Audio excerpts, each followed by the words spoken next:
Hi, I'm Tyler. I'm Sadie with Great Catholic Book Club. And we are talking about the Bourne Identity. By Robert Ludlum. Yeah, this is our August book of the month. Yeah, but before we tell them about the book, I have to tell them what our kids were doing in our studio.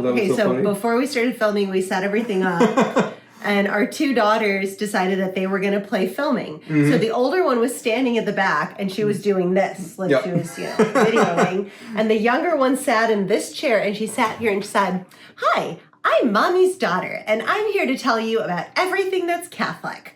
Being Catholic is totally normal. A lot of things are Catholic, lots of churches, and someday you might be Catholic." So this is the impression that we are making on our children. Yeah. And you know what? That was so wholesome that it was like, we're doing something right. We're doing something right. Okay, but anyway, now instead of our adorable daughters, you get us. Yep. But we're going to tell you about the Bourne Identity. This is the longest book. Yep. Oh my goodness. I forgot from the first time I read it, and then I reread it for this book club, and it goes on forever.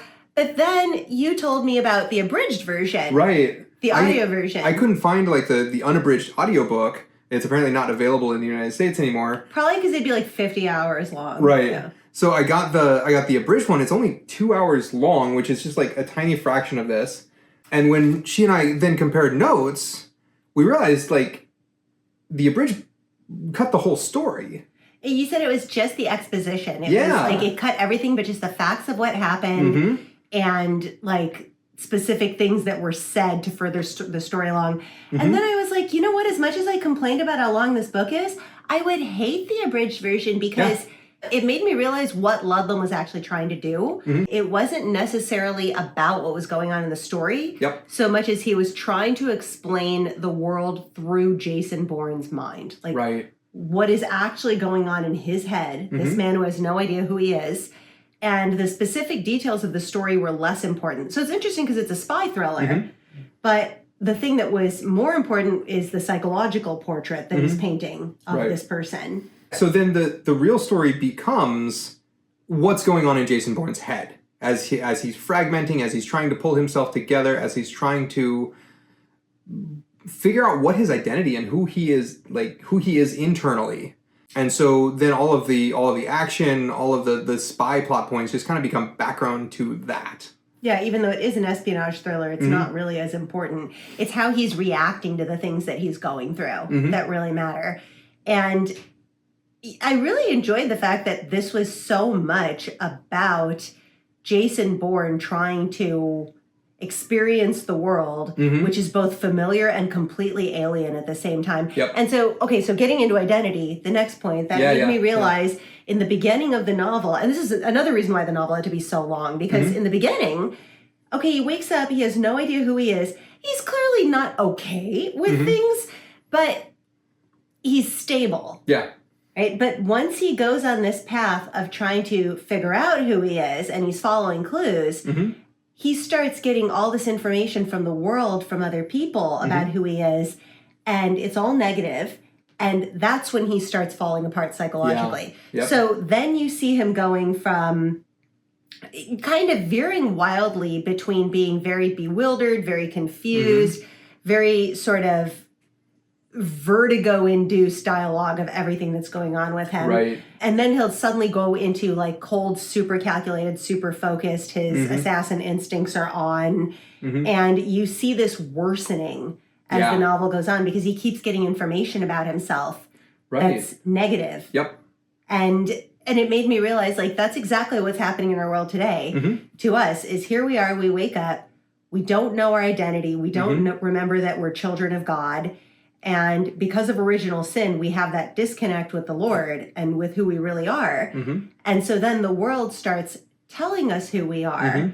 And it's so negative and it's so mutilating. Well, this is what it means to be a man. And this is what it means to be a woman. And this is what it means to be this or that.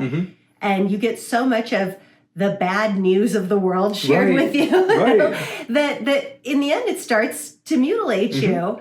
And you wouldn't think that the Bourne Identity is actually a treatise on Genesis, and original sin, right, and the effect that it has on identity. And here's Jason Bourne just struggling to remember who he is, but being convinced by taking in so many lies of the world that maybe he doesn't want to know because it'll be bad. Right. When the world is handing you so many different identities and you don't have one of your own, you're going to take that in, and that's going to shape you.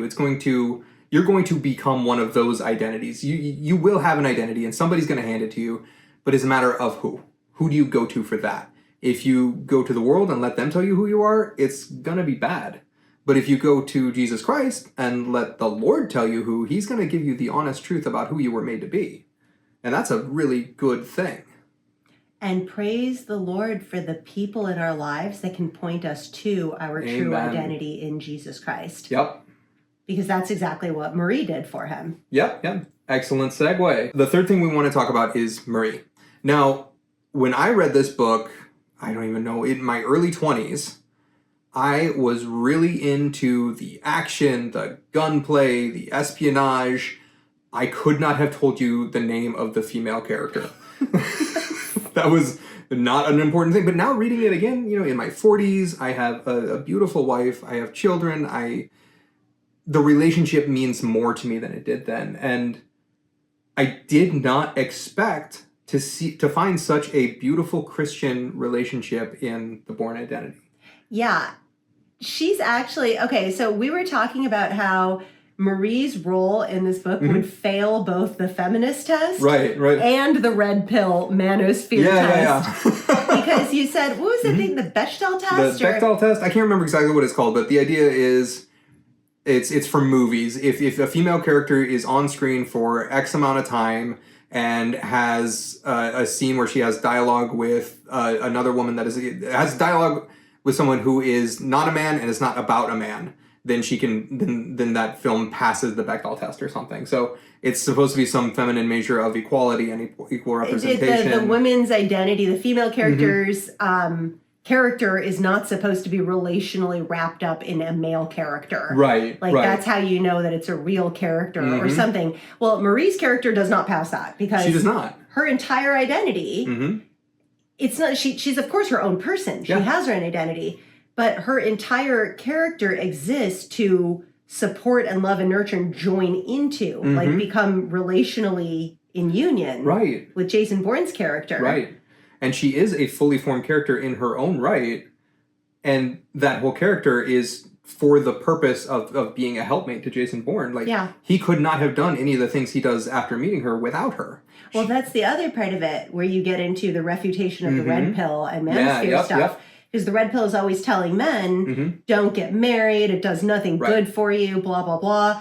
And in reality, the character of Marie shows, okay, if you don't have that helpmeet by your side, you know what you're going to do? Nothing. Right. Absolutely nothing. As a man, you are not going to accomplish all the things you were meant to accomplish in the world without her. If you are called to marriage, of course, if you're called to vocation marriage. But it's I think I described it it's like Iron Man without the heart. You know, it's you got this suit, but it's not going to do anything. So I love how this story, this tells a genuine Christian love story. It does. It's beautiful. So yes, not only is the Bourne Identity a treatise on original sin in Genesis, but also on the relationship of Adam and Eve. Thank you for listening to us talk about the Bourne Identity. We want to talk about it with you at our book club meeting tomorrow night at 7 o'clock Central Standard Time. There's still time to sign up. You can go to our website, www.greatcatholicbookclub.com. Go to the join form and sign up there. It's free, and we'd love to have you. Yep, and we can't wait. Thank you. Thank you. God bless you. God bless you.